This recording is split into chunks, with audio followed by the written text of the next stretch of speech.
because Sri Lanka's debt is unsustainable, for the IMF to be able to go ahead with committing resources and lending, it needs to assure itself that debt sustainability is being restored. This process will now need to get underway so that these financing assurances can be secured and that in fact move to a disbursing arrangement, to an arrangement that can be considered by the executive board and then ultimately disperse.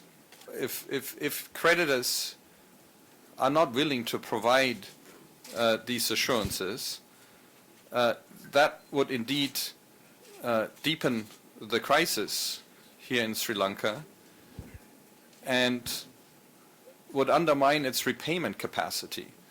So a deepening crisis means that essentially the resources available to service the debt would become less.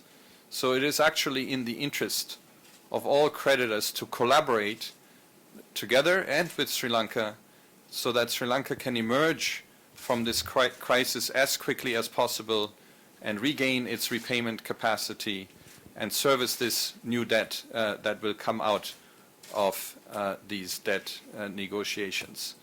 So it really is in the interest of all creditors to work with Sri Lanka on this front. The so-called extended fund agreed with between us and the authorities extend for 4 years. And each disbursement, okay, and then the total amount is distributed across over these 4 years. And the first disbursement will come at the time of IMF board approval, which is subject to actions, as Peter mentioned. And then it's going to be distributed across program period, and each disbursement is tied to the successful review by the executive board. So this is going to be distributed across program period.